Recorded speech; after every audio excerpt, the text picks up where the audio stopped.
নমস্কার সবাইকে। আজ রবিবার, এখন বাজে 2টা। আর এই ভিডিওটা ছিল আমার আজ থেকে এক সপ্তাহ আগে। এতদিন আমি এডিট করতে পারছি না। আর আমার এই ছোট্ট একটা ব্লগে তোমাদের সবাইকে স্বাগত জানিয়ে শুরু করলাম আমার রেসিপিটা। আজকে বানাচ্ছি আমি কাঁকড়ার ভুনা রেসিপি। দেখতে থাকো আমি কিভাবে বানাই। এটা নিয়ে এসেছি কাঁকড়াটা আমি মার্কেট থেকে, তেমন একটা পাওয়া যায় না। কাঁকড়াটা ছিল কিন্তু খেতে জলার ভিতরে ওই ধরনের কাঁকড়াটি। এটা কিন্তু পাথরের কাঁকড়া না, যেটি পাথরের কাঁকড়ার ভিতরে হয় ওই কাঁকড়াটি খেতে অনেকটা সুস্বাদু লাগে।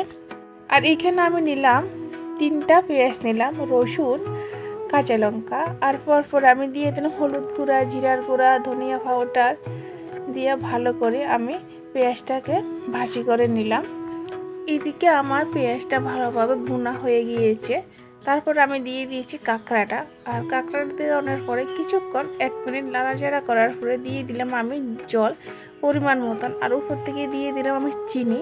তারপরে দিয়ে দিলাম আমি সসটা এই কারণে আমি দিই। আর টক দইটা ইউজ করলে একটুখানি ভালো হয়, কিন্তু টক দইটা ওই দিন আমার ঘরে আসিল না, এই কারণে আমি দিয়েছি সস।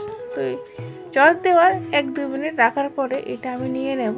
আর এটা দিয়ে দিচ্ছি আমি কাঁকড়ার ভিতরে যে কুসুমটা হয় এই কুসুমটা। আর কুসুমটা একটু যখন কমপ্লিটের পথে সবজিটা কাঁকড়া ভুনা রেসিপিটা, তো লাস্ট মুহূর্তে এই কুসুমটা আমি দিয়ে দিই না। এর আগে যদি দিয়ে দিই তাহলে আছে না কুসুমটার টেস্টে চলে যাগা। আর এদিকে আমার কাঁকড়া ভুনাটা খুব রেডি হয়ে গিয়েছে।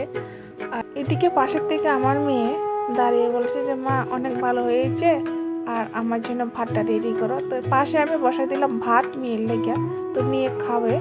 আর মেয়ে বলছে তাড়াতাড়ি করো।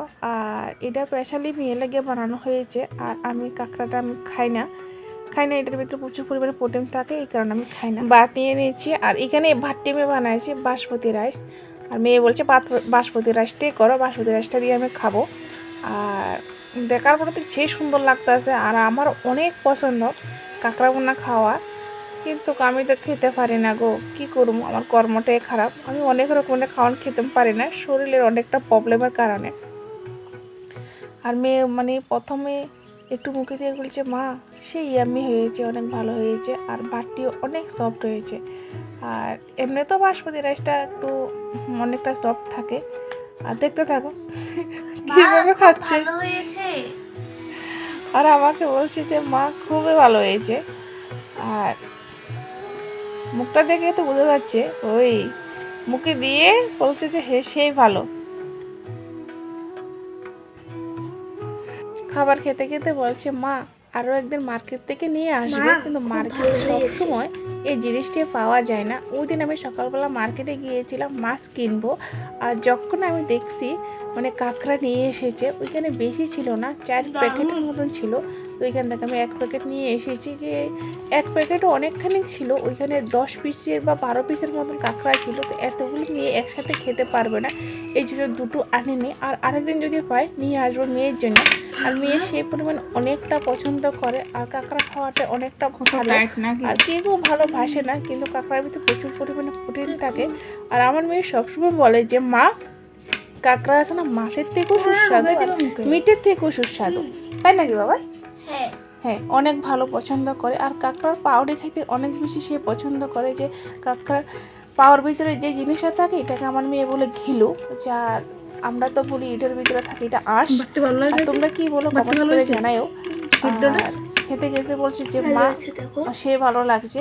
আর কি বলবো, যে বলার মতন না। আর ভাতগুলো দেখো, একটু টিভি দেখা যাচ্ছে মা অনেক সফট হয়েছে, তুমি একটু খাও বলে দাও। যে টাইমে মেয়ে খাচ্ছে ওই টাইমে কিন্তু ভেজে গেছে 10টা, তো আমি ওই টাইমে ভাত খাই না।